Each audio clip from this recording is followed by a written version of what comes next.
નમસ્કાર દર્શક મિત્રો, દૂરદર્શન કેન્દ્ર પર હું જાસ્મીન આપનું સ્વાગત કરું છું।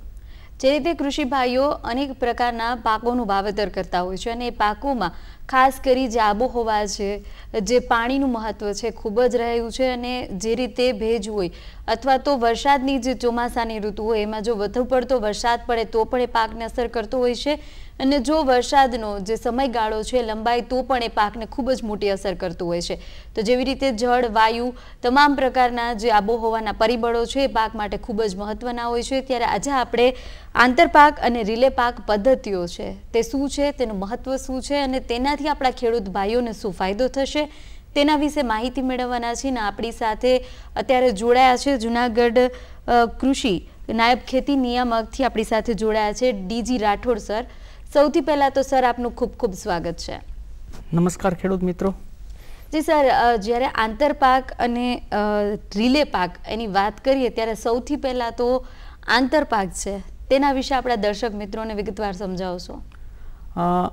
ખેડૂત મિત્રો, આપણે જાણીએ છીએ ખાસ કરીને આપણી ખેતી પદ્ધતિમાં અગાઉના વર્ષોમાં મિશ્ર પાક પદ્ધતિ પ્રચલિત હતી, જેમાં અગાઉના વર્ષોમાં જ્યારે ટૂંકમાં ખેતીની શરૂઆત થઈ ત્યારે જુદા જુદા પાકોના બિયારણોને મિશ્ર કરી અને પૂંખીને વાવેતર કરવાની પદ્ધતિ હતી, જેમાં ઘણા એવા પાસા રહેલા હતા કે જે પાકના આયુષ્યકાળ, એના મૂળના ગુણધર્મો તેમજ પાકના જે કોઈ ખાતર અને પિયતની જરૂરિયાત એને અસર કરતા હતા, જેને લઈ અને એક સામાન્ય રીતે આ ગુણધર્મોને આ મિશ્ર પાક પદ્ધતિમાં સુધારા વધારા જે કંઈ કરી અને એને એક વૈજ્ઞાનિક સ્વરૂપ આપવામાં આવ્યું અને આ પદ્ધતિ જે અપનાવવામાં આવી તેને આપણે આંતરપાક પદ્ધતિ કહેવામાં આવે છે, જેની અંદર પાકોને જે કોઈ પાક હોય તેના હારોના ગુણોત્તર, વ્યવસ્થિત ગુણોત્તરનું આયોજન કરી અને હારોની સંખ્યામાં તેમનું વાવેતર કરવામાં આવે છે અને એક પાકના જીવનકાળ દરમિયાન બીજા પાકોને જુદી જુદી હારના વ્યવસ્થિત ગુણોત્તરમાં વાવેતર કરી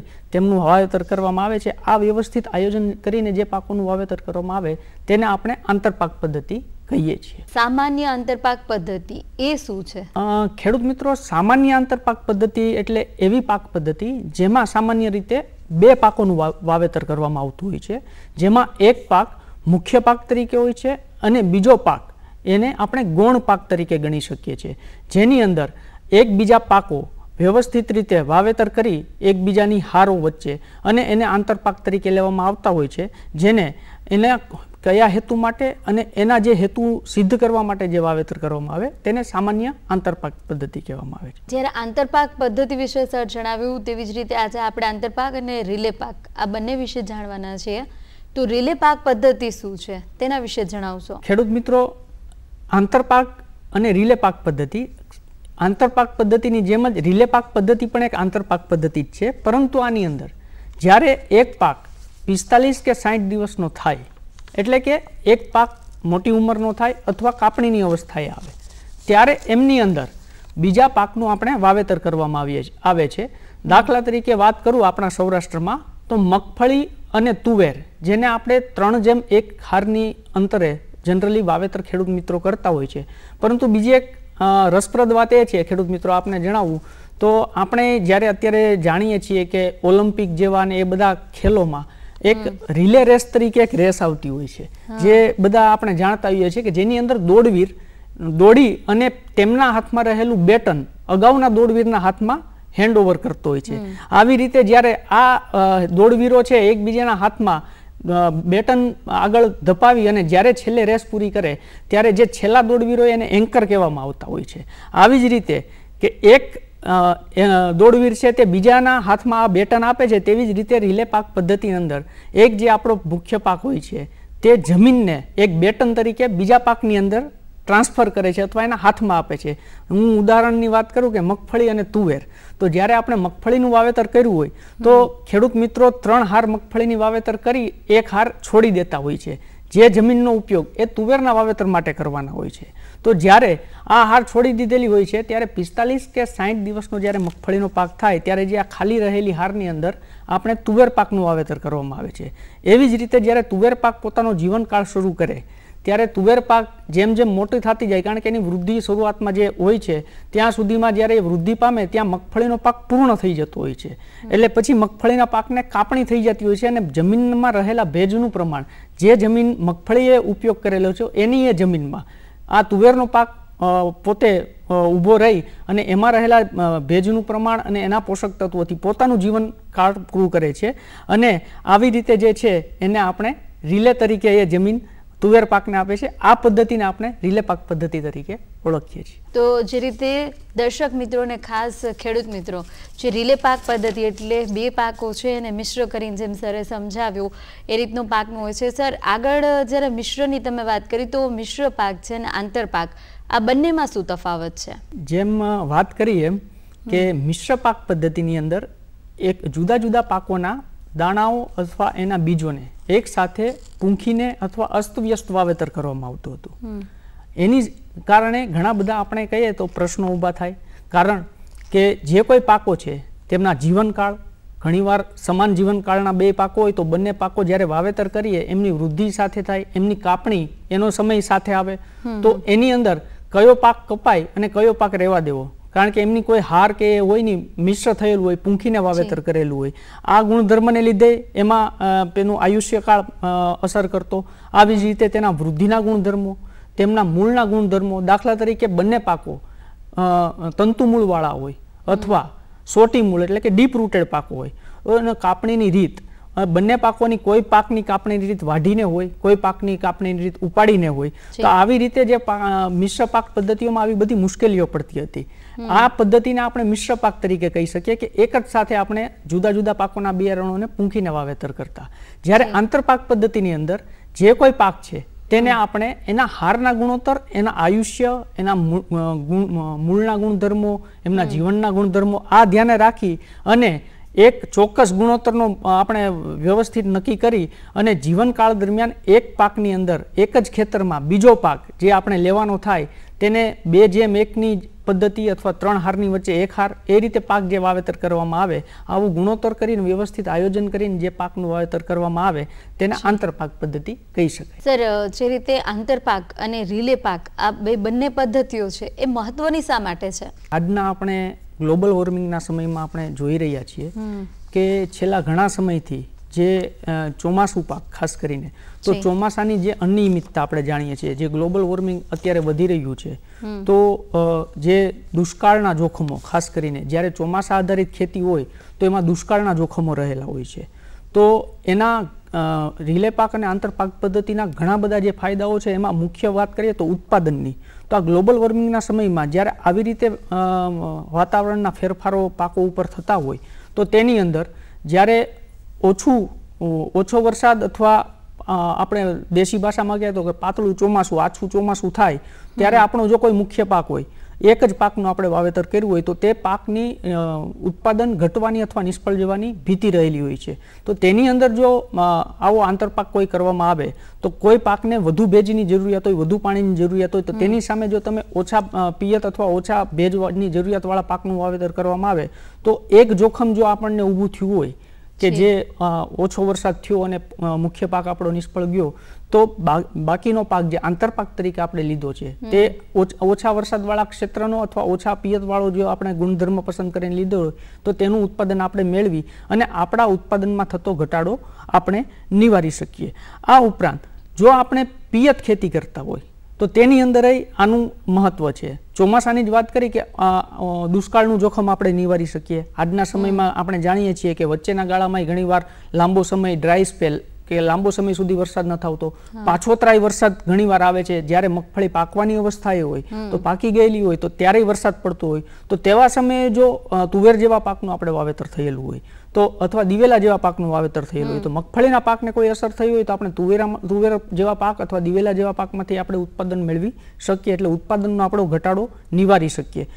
તેમ છતાંય જો આપણે પિયત ખેતી હોય તો એનું મહત્વ એવું નથી કે માત્ર આપણે ચોમાસા આધારિત ખેતીમાં જ આપણે આનું મહત્વ છે. પિયત ખેતીની અંદર આપણે આવા જે છે પાકોની અંદર ઉત્પાદનમાં વધારો કરી શકીએ. દાખલા તરીકે ફળઝાડ પાકોનું વાવેતર આપણે જાણીએ છીએ કે આંબા છે અથવા જામફળ છે અથવા બીજા જે કોઈ આપણા ફળ પાકો છે તેની શરૂઆતની અવસ્થાએ વૃદ્ધિ ધીમી રહેતી હોય છે. તો આપણે જ્યારે ફળ પાકોનું વાવેતર કર્યું હોય અને એ પાકોનું વાવેતર લાંબા ગાળાના અંતરે થતું હોય, બે છોડ અથવા બે હારો વચ્ચે લાંબુ અંતર હોય છે, તો જ્યારે એ વચ્ચેનો ભાગ છે જ્યાં સુધી મુખ્ય પાક આપણો ફળઝાડ એ 2 કે 3 વર્ષે અથવા 4 વર્ષે ઉત્પાદન ન આપે ત્યાં સુધી વચ્ચેની જમીન આપણે બિનઉપયોગી અથવા પડતર રહેતી હોય છે.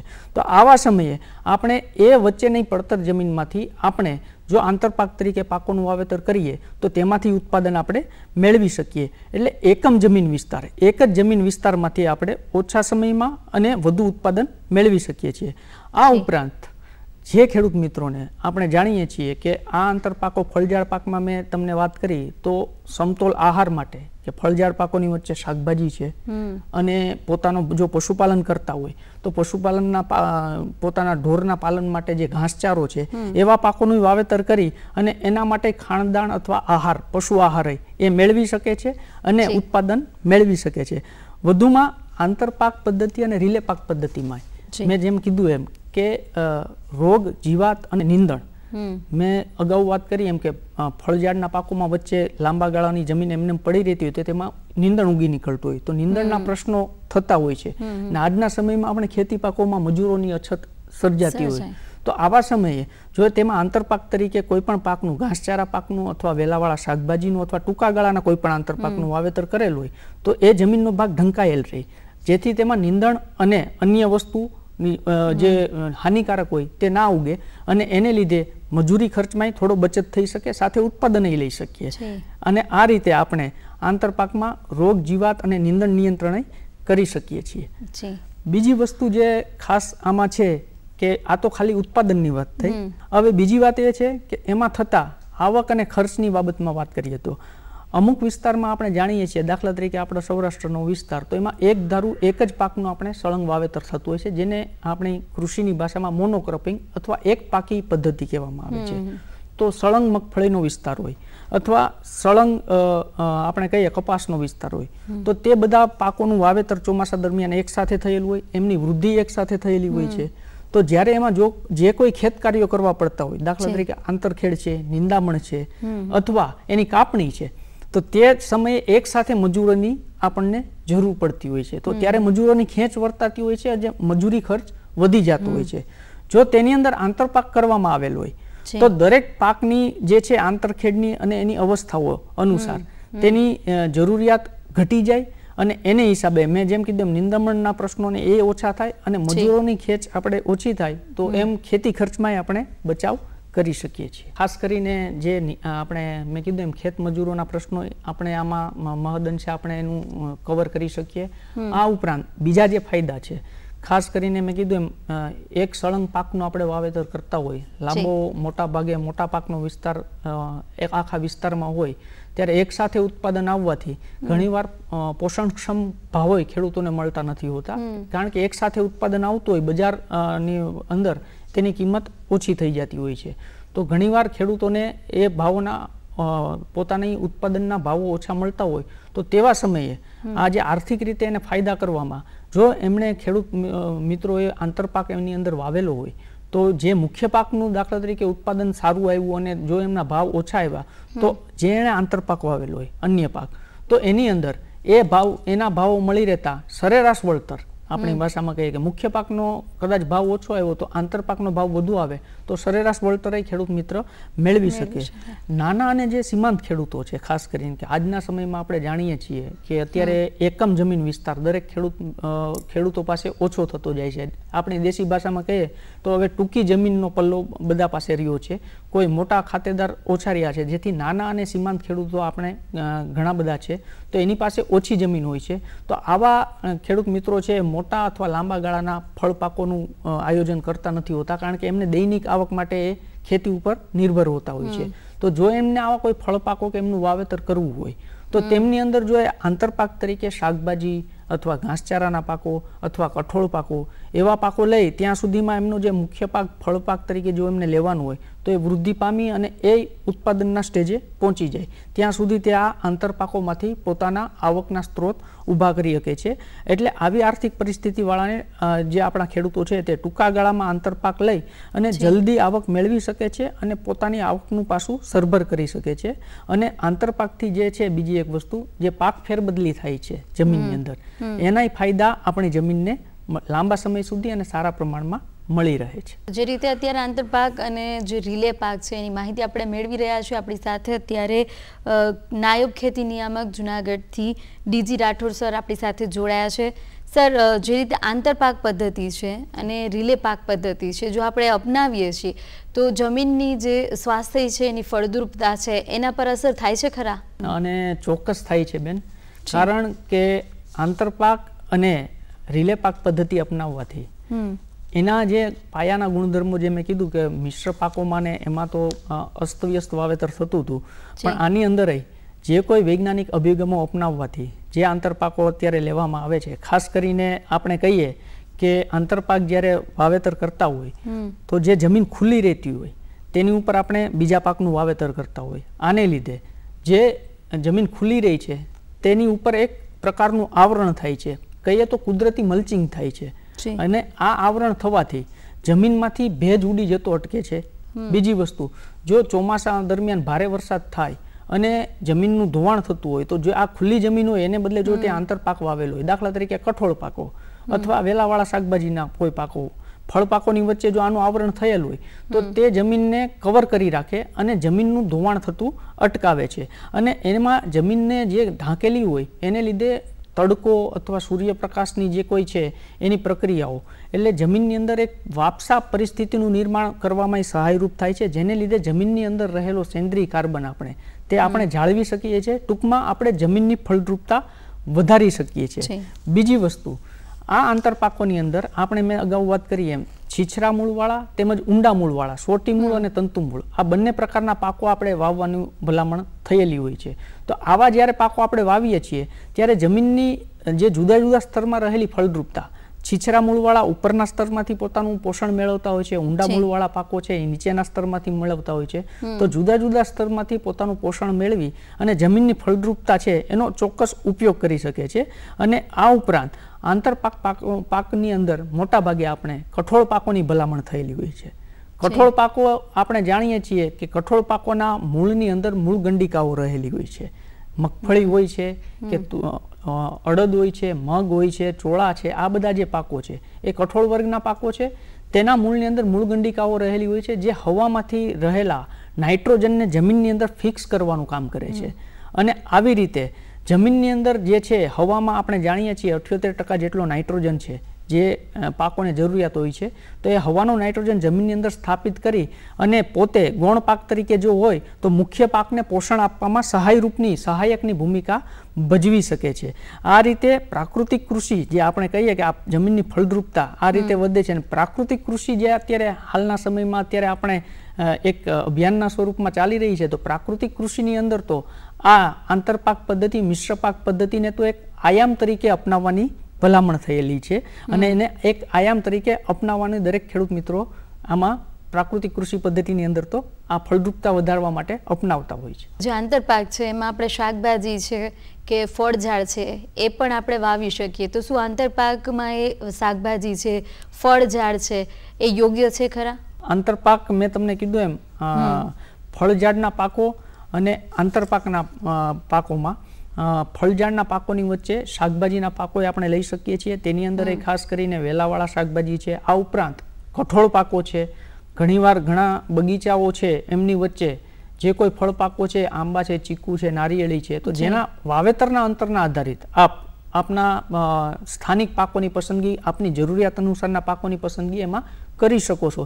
ખાસ કરીને નારિયેળીના બગીચાઓ હોય છે તો એમાંય ઘાસચારાના પાકોનું વાવેતર કરતા હોય છે. આંબાના પાકની વચ્ચે ઘાસચારા અથવા શાકભાજીના પાકોનું વાવેતર થતું હોય છે. સર, ઘણા એવા વિસ્તારો છે જે પાણીની અછતવાળા વિસ્તાર હોય, ત્યાં કઈ પાક પદ્ધતિ કાર્ય કરે છે? રિલે પાક પદ્ધતિ કે આંતરપાક પદ્ધતિ? મેં અગાઉ એ વાત કરી હતી જેમ કે જ્યારે દુષ્કાળનું જોખમને આપણે આમાં નિવારી શકીએ છીએ આંતરપાક પદ્ધતિની અંદર, તો ખાસ કરીને ચોમાસા આધારિત અથવા ઓછા વરસાદવાળા જે કંઈ વિસ્તારો છે તેની અંદર રિલે પાક પદ્ધતિ અપનાવવાની ભલામણ થયેલી છે.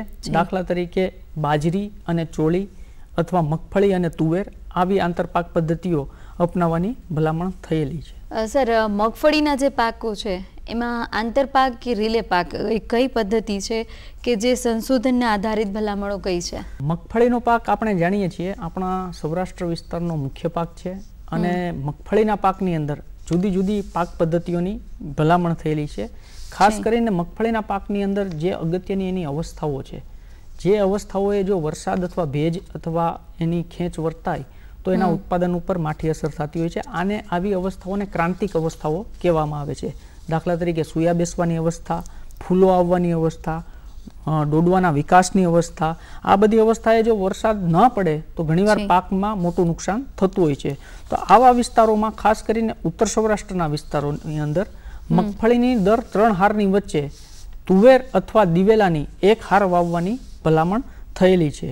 અને જે કોઈ ખેડૂત મિત્રો ઉભડી મગફળીનું વાવેતર કરતા હોય તો 45 સેન્ટીમીટરના અંતરે જો મગફળીનું વાવેતર કરેલું હોય તો તેમની 3 હાર અથવા 6 હાર એમના પછી હાઇબ્રિડ દિવેલાની 1 હાર વાવવાની ભલામણ થયેલ છે.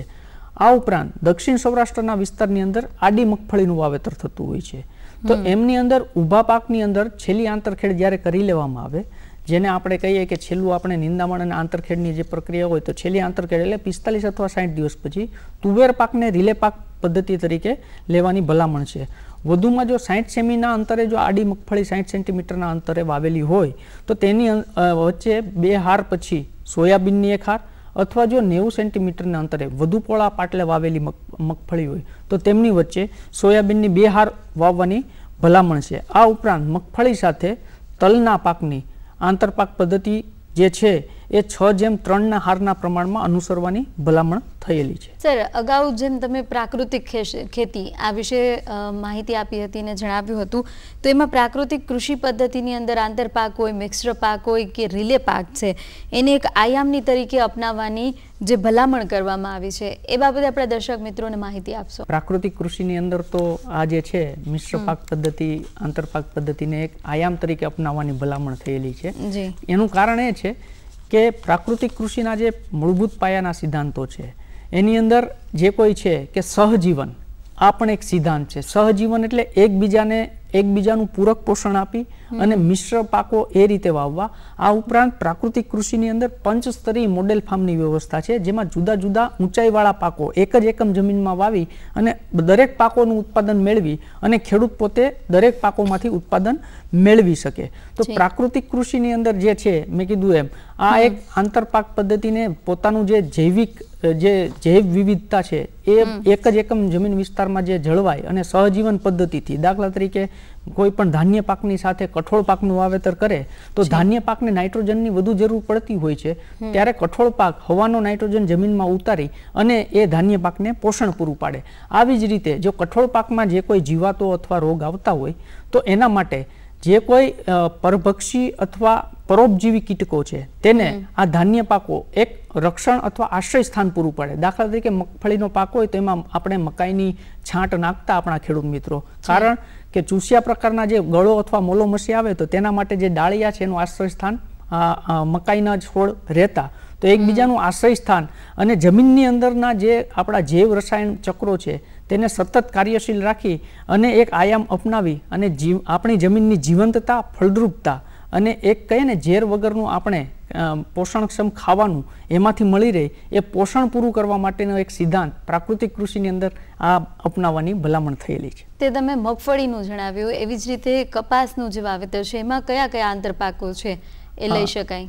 કપાસ એક આપણે ખૂબ અગત્યનો પાક છે અને એ લાંબા સમયનો પાક હોય છે મગફળી કરતાં, એટલે ખાસ કરીને કપાસનો પાક જે આપણા વિસ્તારમાં વવાય છે અને પોળા પાટલે વવાતો હોય છે, તો દક્ષિણ ગુજરાત વિસ્તાર જેવો હોય તો તેની અંદર પિયત કપાસ જો લાંબા ગાળે વવાતો હોય તો તેમની 2 હાર વચ્ચે સોયાબીનની અથવા અડદ અથવા મગની 1 હાર વાવવાની ભલામણ છે. આ ઉપરાંત બિનપિયત કપાસની જો વાવેતર થતું હોય તો તેમની 2 હાર વચ્ચે અડદ અથવા મગની 1 હાર વાવવાની ભલામણ છે. આપણા ઉત્તર સૌરાષ્ટ્ર વિસ્તાર માટે જો પિયત કપાસ આપણે જો વાવેતર કરતા હોય તો એમની એક જોડ હારમાં મગફળી અને મગને આંતરપાક તરીકે વાવવાની ભલામણ છે, અને બિન પિયત કપાસ જો હોય તો એમાં મગ અને અડદની હાર વાવવાની આંતરપાક પદ્ધતિ અપનાવવાની ભલામણ છે. જ્યારે ભાલ વિસ્તાર છે તો તેની અંદર કપાસની અંદર જોડિયા હાર પદ્ધતિમાં મગ અથવા અડદને આંતરપાક પદ્ધતિ તરીકે અપનાવવાની ભલામણ છે. કપાસનું તમે કહ્યું, એવી જ રીતે તમે અગાઉ તુવેરના પાકની વાત કરી, તો તુવેરનો પાક છે એમાં કયા કયા આંતરપાકો લઈ શકાય? તુવેર એ પણ એક લાંબા ગાળાનો અને પહોળા અંતરે વવાતો પાક છે, અને એ પાકની શરૂઆતની વૃદ્ધિ થોડી ધીમી રહેતી હોય છે. આથી તુવેરના પાકની અંદર જો ટૂંકા ગાળાના પાકો લેવામાં આવે તો વધારે નફો મેળવી શકાય છે. આથી તુવેરના પાકની અંદર ટૂંકા ગાળાના પાકો જેવા કે મગફળી, અડદ, મગ અથવા શિયાળામાં ડુંગળી, આ બધા જે કોઈ છે એ પાક પદ્ધતિ અપનાવવાની અત્યારે રીત પ્રચલિત છે. સર, જે રીતે તમે જણાવ્યું મગફળીનું, કપાસ અને તુવેર બાદ અત્યારે આપણે હવે દિવેલાનું જો પાકનું વાવેતર કર્યું હોય તો એમાં કયા આંતરપાકો લઈ શકાય? દિવેલા એ આપણા દેશનો ખાસ તો સૂકા અને અર્ધ સૂકા વિસ્તારનો અગત્યનો અખાદ્ય તેલીબિયા કે જે ખાવા લાયક આપણે તેલ કહીએ ને, ખાદ્ય તેલીબિયા પાકોમાં ન થતો અખાદ્ય તેલીબિયા પાક છે, અને પહોળા અંતરે વવાતું હોય છે. તો આ દિવેલા જેવા પાકની અંદર ઉત્તર ગુજરાતના જેવા વિસ્તારમાં જ્યાં દિવેલા વવાતા હોય ત્યાં પોળા પાટલે જે વવાતા હોય તો દિવેલાની બે હાર વચ્ચે ચોળા પાકની એક હાર અથવા બે હાર વાવવાની ભલામણ છે. તેવી જ રીતે જુવાર અને બાજરી, આ બે પાકોનું વાવેતર કર્યું છે, તો એમાં કયા આંતરપાક લઈ શકાય? જુવાર અને બાજરી સૂકી ખેતી વિસ્તારમાં વવાતા અગત્યના પાકો છે, અને એમાં ઓછા પિયતની જરૂર પડે છે, પરંતુ ખાસ કરીને જ્યારે ચોમાસામાં વાવેતર થતું હોય તો ઉત્તર ગુજરાત વિસ્તારમાં બાજરીની બે હાર વચ્ચે જુવારની એક હાર વાવવાની ભલામણ છે. જ્યારે આપણા ઉત્તર સૌરાષ્ટ્ર વિસ્તારમાં જે આપણે ઉત્પાદનનું જોખમ ઘટાડવા માટે બાજરીના પાકમાં તુવેરની 4:1ની પ્રમાણમાં આંતરપાક તરીકે લેવાની ભલામણ છે. એવી જ રીતે તુવેર જો 120 × 15 સેન્ટીમીટરના અંતરે જો વાવેતર એટલે કે પોળા પાટલે કરવામાં આવેલું હોય 4 અથવા 5 ફૂટે, તો તેની અંદર 1.5 ફૂટના અંતરે બાજરીનો પાક જોડિયારની અંદર લેવાની ભલામણ છે. જેવી રીતે સૌ કોઈ ખેડૂતો જાણતા જ હોય છે કે શેરડીનો પાક છે એ પિયત પાક છે. જો એ શેરડીનો પિયત પાકનું વાવેતર કર્યું હોય તો એમાં કેવા આંતરપાક આપણે લેવા પડે? આપણે જાણીએ છીએ શેરડી એક લાંબા ગાળાનો અને વાર્ષિક રીતે પાકતો પાક છે, અને એમની શરૂઆતની અવસ્થા, રોપણીના સમય બાદની અવસ્થા જ્યારે વૃદ્ધિ ખૂબ ધીમી રહેતી હોય છે. અને શેરડીનો પાકના રોપણ સમયે જનરલી હવામાન ઠંડુ અને સૂકું રહેતું હોય છે, તો શેરડી પાક પોળા અંતરે વવાતો હોય છે, તો એની અંદર એ ટૂંકા ગાળાના પાકો જો લેવામાં આવે તો શેરડીના પાકની અંદર ખાસ કરીને મગફળી, અડદ, મગ આવા પાકોને વાવેતરની ભલામણ છે. આ ઉપરાંત સૂર્યમુખીના પાકને આંતરપાક તરીકે લેવાની ભલામણ છે.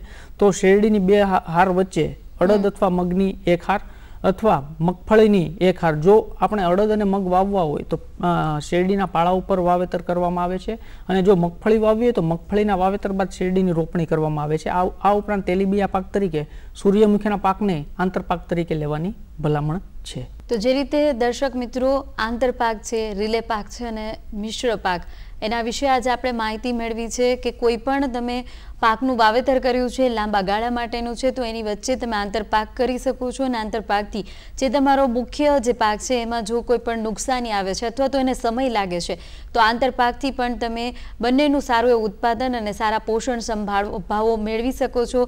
જેવી રીતે મગફળી છે, કપાસ છે, તુવેર છે કે જવાર હોય, બાજરી હોય, દિવેલા કે શેરડી, ગમે તે પાકોનું તમે વાવેતર કર્યું હોય એમાં યોગ્ય રીતે જો આંતરપાકનું વાવેતર કરવામાં આવે તો ખેડૂત ભાઈઓને ચોક્કસથી ફાયદો થશે અને સારા એવા પાકો પણ મેળવી શકે. અને ખાસ જેમ સરે અગાઉ પણ જણાવ્યું કે આપણી જે જમીનનું અંદર રહેલું જે જૈવિક ચક્ર છે એ પણ સારું એવું જાળવી અને સારા એવા પાકોનું ઉત્પાદન ખેડૂત ભાઈઓ મેળવી શકે છે.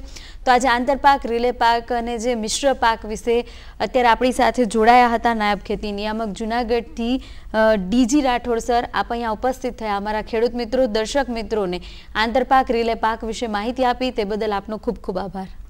ધન્યવાદ બેન. અને ખેડૂત મિત્રોને મારી ખાસ વિનંતી છે કે ખાસ કરીને અત્યારના જે ગ્લોબલ વોર્મિંગ અને જે આપણા હવામાન ફેરફારના પરિબળોમાં આપણે પોતે આ આંતરપાકોનું વાવેતર અપનાવી અને આપણે આવા જે કુદરતી જોખમો સામે અને જે બીજા ફાયદાઓ છે તેને કુદરતી જોખમો નિવારીએ અને બીજા ફાયદાઓ મેળવી આપણી જમીનની ફળદ્રુપતા વધારીએ અને આવકનો આપણો સ્ત્રોત વધારી અને આંતરપાકો લેતા થઈએ, એ જ આજે બધા ખેડૂત મિત્રોની વિનંતી છે. ખૂબ ખૂબ આભાર. જય જય ગરવી ગુજરાત. જય હિન્દ.